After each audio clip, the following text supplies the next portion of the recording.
Toksiškos draugystės. Kaip jas atpažinti ir kaip su jom elgtis. Mes jau kalbėjom šią temą šitam kanale ir po pertraukos aš nusprendžiau grįžti su šios temos tęsiniu, nes ten yra ką aptarti. Tokie požymiai, kaip suprasti, kad tavo draugai, draugės yra toksiški ir galbūt iš vis tai tau nedraugai. Ir aš suvokiau, kad mes kartais visi būnam truputį toksikai, bet jeigu tavo draugai turi daug šitų požymių, tai greičiausiai tokias draugystės reikia arba nutraukti, arba atvirai pakalbėti su savo draugais. Ir jeigu nieko tokio atvirų pokalbių niekas nesikeičia, greičiausiai šitas draugystės reiktų kažkaip nutraukti. Taigi visiems hi, aš esu Viktorija ir welcome back į mano kanalą, kur mes leidžiam laiką su Talku. Šiame kanale mes dažniausiai kalbam apie sportą, sveikatą, grožį, sveikus santykius su maistu ir savo kūnu, tačiau kartais aš mėgstu paliesti tokias socialinės man svarbias ir įdomias temas kaip šiandien. Pirmą dalį šito video aš priseksiu čia, galite pažiūrėti vėliau, eiliškumas šitoje situacijoje nėra svarbus. Tai pirmas požymis: draugai ignoruoja tavo prašymus. Ignoruoja prašymus, negerbia tavo nuomonės, tu gali prašyti. Kai tu prašai kažko nedaryti arba vengti kažkokios jautrios tau temos, draugai tai ignoruoja ir dar specialiai iš to tyčiojasi. Ir taip galima pasakyti, tai nereikia būti tokiems jautriems ir galbūt nereikia taip arti viską priimti ir reaguoti. Ir taip, iš dalies aš sutinku, taip nereikia visko priimti per daug arti širdies, tačiau jeigu tai yra tavo artimiausi draugai, su tokiais žmonėm tu norėtum būti labiausiai atviras ir jaustis taip, kad netgi kai šitie žmonės žino apie tavo skaudžiausias vietas, jie neketins tave specialiai ten įdurti, jie neketins specialiai tave priversti dar kažkaip blogai jaustis. Ir tai gali būti įvairūs dalykai, tokie kaip pavyzdžiui kažkoks pravardžiavimas. Mes turėjom tokią vieną draugę kompanijoje, kuri mėgdavo visus pravardžiuoti ir kad ir kiek prašytų nevadinti taip, jinai tiesiog ignoruodavo ir vadindavo taip.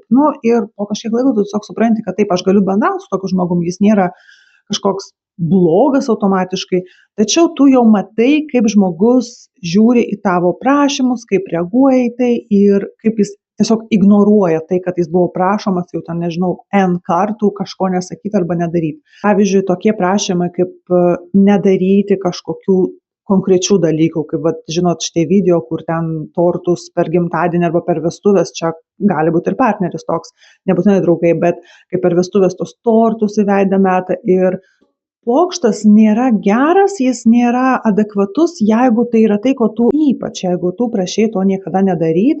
Ir man pasitaikė kažkokia istorija, man atrodo valstijose, kad mergina per jos gimtadienį, nors jinai prašė tokių dalykų nedaryti niekada, vis tiek per jos gimtadienį kažkas ten paspaudė veidų į tortą ir sužeidė jai akį, nes torte kartais būna tokie metaliniai spigliukai, kurie laiko ten papuošimus ir, žodžiu, kažkaip jis sužeidė ten akį. Ir jį užteisė savo draugus ir draugai paskui ten sakė, kad maždaug, bet čia nesąžininga, čiagi buvo tiesiog pokštas, kodėl čia mūsų užteisė, bet ta prasme, čia yra pokštas, kurio žmogus konkrečiai visų pirma prašė nedaryti, nes jeigu jūs tokį pokštą ir ruošiat, jūs turite pasirūpinti, ten yra specialūs tie tortai, jie yra minkšti, su daug kremo ant viršaus, be jokių tikrai konstrukcijų viduje, jeigu jūs jau tikrai ruošiat tokį dalyką, tai pasirūpinkit bent jau, kad tai būtų saugu. Gerai, iš kitos pusės ten maždaug tokio paprasto pokšto padavė savo draugus į teismą, bet turėjo problemų dėl akies, labai nemažai pinigų, nes ypač čia Amerikoje tai brangu, nemažai pinigų turėjo mokėti už ten, žodžiu, kažkokias procedūras, ten kažkokias operacijas darė, kažką ten jie teisė, paskui ten buvo nedarbingumas kažkoks, kuris ten nebuvo apmokamas, nes nežinau ten, kaip ten viskas veikia, bet esmė yra tokia, kad toks kažkoks juokelis, mes tiesiog norėjom pajokauti. Jeigu draugai ignoruoja tokius tavo prašymus, reikia visą laiką pagalvoti apie tai, ar tai tikrai yra draugai, ar tikrai draugai norėtų taip su tavim pasielgti ir iš viso dar ir pasielgia taip, neprisimti paskui atsakomybės už tai, nes man tai yra jūsų draugai, jie niekada nedarys nieko specialiai, kad jūs sužeist ir niekada nedarys nieko, ko jūs prašėt nedaryti su jais, niekada. Ieško naudos iš draugystės. Tai yra tie atvejai, kai tavo pagalba lyg ir savaime suprantam. Aš manau, su to susiduria labai daug meistrių, ypač merginos, kurios daro makijažus, blakstienas, antakius, nagus. Labai dažnai lyg ir tos nuolaidos, ta kaina draugiai kažkokia lengvatinė, jinai yra savaime suprantama. Ir merginos labai dažnai susiduria su to, kad, tarkim, aš suprantu, mes draugas, bet mes susitinkam ne kaip draugas, mes susitinkam, tu ateini pas mane procedūros, už kurią aš iš kito žmogaus būčiau paėmus pilną kainą. Tai kodėl aš turiu čia dabar dirbti už pusę kainos? Ir jeigu tavo draugė, būdama meistrė, daro arba siūlo tau nuolaidą, tu šitą nuolaidą be abejo gali priimti su dėkingumu ir tikrai niekada tos nuolaidos neprašyti pati. Dėl to, kad jau savaime nesuprantama, kad prieš šventes ar per gimtadienį ji tau nemokamai padarys kažką dėl to, kad tu jos esi draugė. Jeigu draugė tai pasiūlys, vadinasi, jinai tai pasiūlys. Bet jeigu tai yra tavo kažkoks prašymas, tai ne savaime tai nesuprantama. Ir tai gali būti nebūtinai procedūros kažkokios, tai gali būti ir šiaip tavo pagalba, kur maždaug, tai o kas čia tokio, taigi tu negali man padėti ten kažkokius daiktus nuvežti iš vienos vietos į kitą, taigi tu turi automobilį. Taip, bet mes, aišku, galim susitarti ir aš padėsiu, bet mano pagalba šitais visais atvejais ji nėra savaime suprantama. Aš kaip draugė tikriausiai norėsiu tau padėti ir padėsiu, jeigu galėsiu. Bet jeigu aš, pavyzdžiui, negaliu ir draugė iškart reaguoja taip, kad tu bloga draugė, tu man nepadedi, tai čia yra toks lyg ir, o mes iš vis draugės, jeigu, tarkim, tu mane vadini draugį tik, jeigu aš tau padedu ir visiškai ignoruoju tai, kad pas mane irgi gali būti planų, aš galiu būti užsiėmus arba, pavyzdžiui, negaliu padėti šiandien, galbūt perkeliam šitą pagalbą kitai dienai, ar tiesiog galiu negalėti, bet kai tavo ta pagalba yra lyg savaime suprantamas dalykas, ne šiaip, kad padedi ir ačiū tau, o taip maždaug, kad, šiaip tai tu mano draugė, tu man turi padėti. Reikia tada ir susimastyti, o kaip dažnai ta draugė tau padeda? Ar čia yra vis dėlto, jeigu jūs pastebite tokią tendenciją, kad jūs draugystėje visą laiką turit būti naudinga, tai čia irgi reikia susimastyti, ar čia yra draugystė, ar jeigu nėra jokios naudos, tai ir nėra draugystės. Kaip tarp kitko Carrie Bradshaw, aš žiūrėjau serialą anksčiau Seksas ir miestas ir abejo pats serialas yra geras, bet aš visą laiką galvojau, kad Carrie yra labai bloga draugė, ji visą laiką labai kažkaip ieškodavo naudos iš draugių ir jeigu tai peržiūrėt visokius įvykius jos gyvenime, tai gali tai pasirodyti lyg jai draugas visą laiką skubėdavo padėti, tačiau ji visą laiką būdavo tokia, kad ne, pas manęs ant savo reikalai, aš užsiėmus, aš negaliu. Tas visiškai iconic epizodas, kai ji supranta, kad ji neturi pinigų nusipirkti būtą ir ji ten kreipiasi pas visus pagalbos, bankas jai ten nedavė paskolos dėl to, kad pas ją ten pajamos nepakankamai geros ar pakankamai stabilios.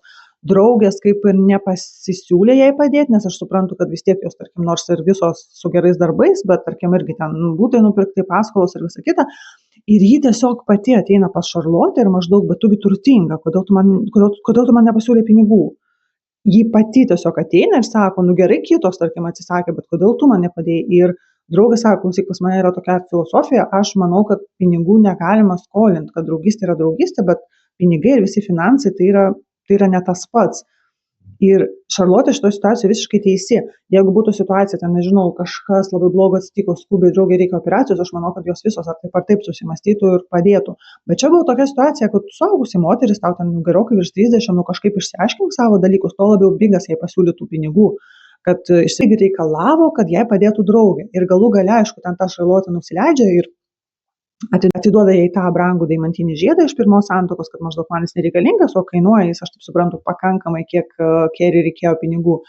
Bet čia esmė ne tame, ta prasme, jeigu jį pati pasiūlytų, tai būtų ok, bet Carrie lyg ir išreikalavo, lyg ir jeigu mūsų draugystė tau svarbi, tu šiaip tai galėtum man padėti.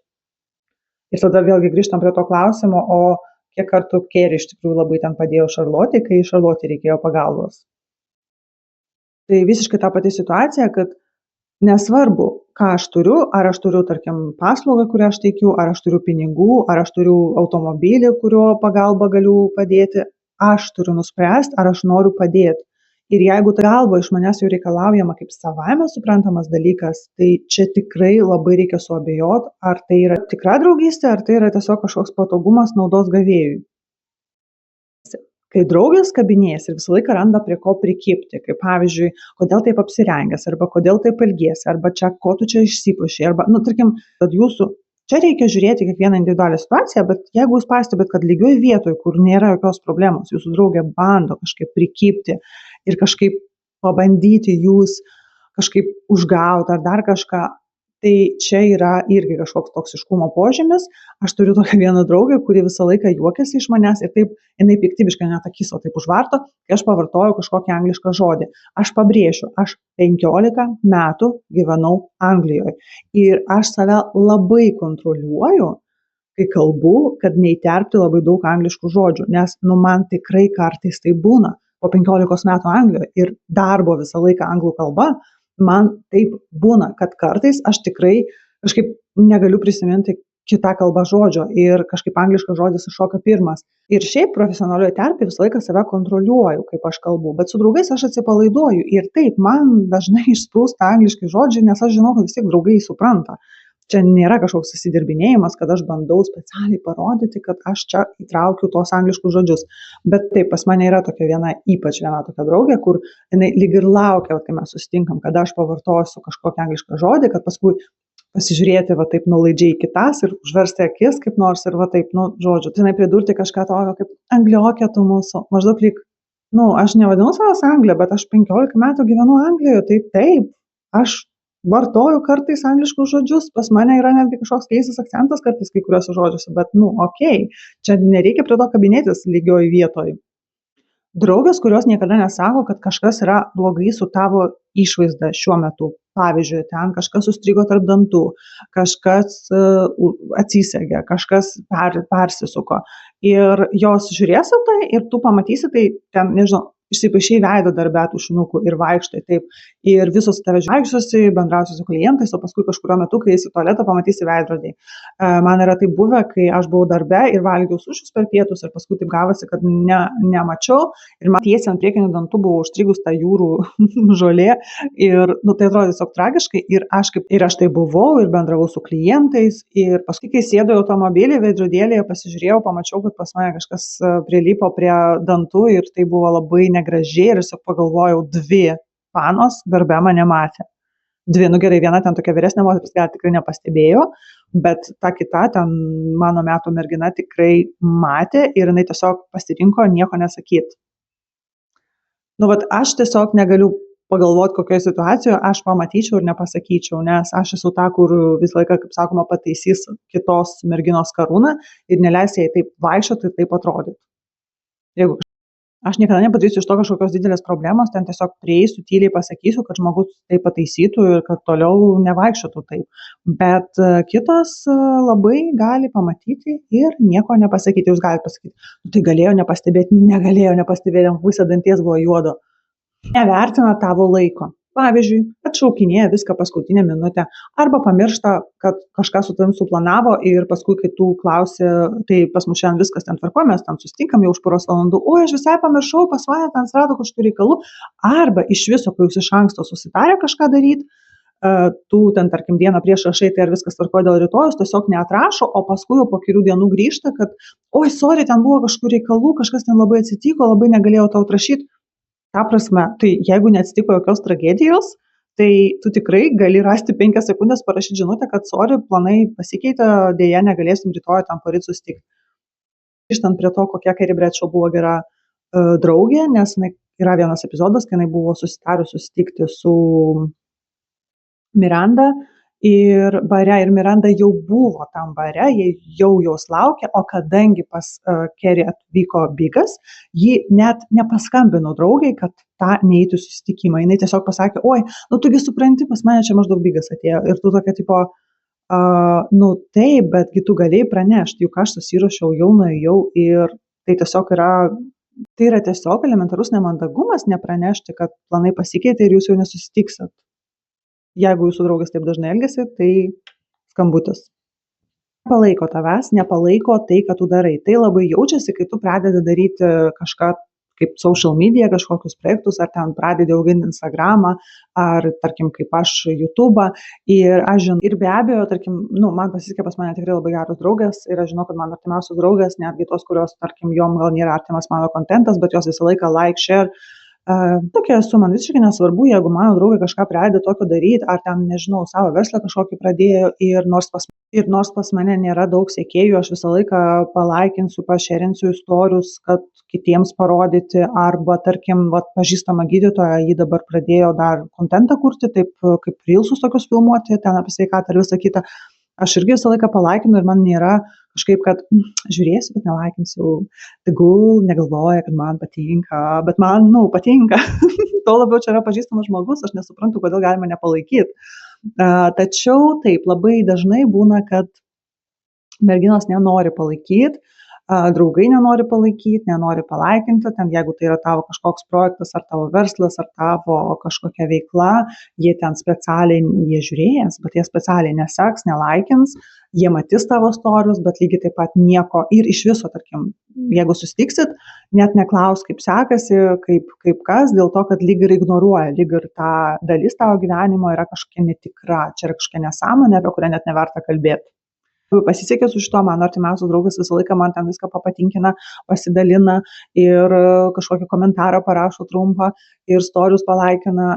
Tiesiog tokių tolimesnių draugių ratas, kur irgi joms tai nieko nekainuoja, taigi tau nenutrūks tiesiog uždėti širdelę ant storio arba peržiūrėti tą video, tu net neturi žiūrėti, tu tiesiog gali jį paleisti 10 minučių, tegul pagroja, kaip pas daugumą žmonių. Pas daugumą žmonių visą laiką jungtas telikas kaip fonas, kurio net nežiūri, tai tikrai nesunku įjungti tam YouTube tos video, kad jie irgi pagrotų, kad tiesiog būtų ta peržiūra, bet būti toksiškumo požymis ir, sakyčiau, tiesiog nekreipti tai dėmesį, jeigu tai yra tai, kas jums patinka, nesvarbu, ar jūs studijuojat kažką, ar pradėjot mokintis kažko, ar pradėjot kažkokį, tai kad ir projektą kažkokį savo, jeigu, tarkim, ar pradėjot lankyti šokius ir jums tai patinka, o jūsų draugas sako, tai čia ne tau, čia nesu tavo kūnų sudėjimų, tokius šokius šok.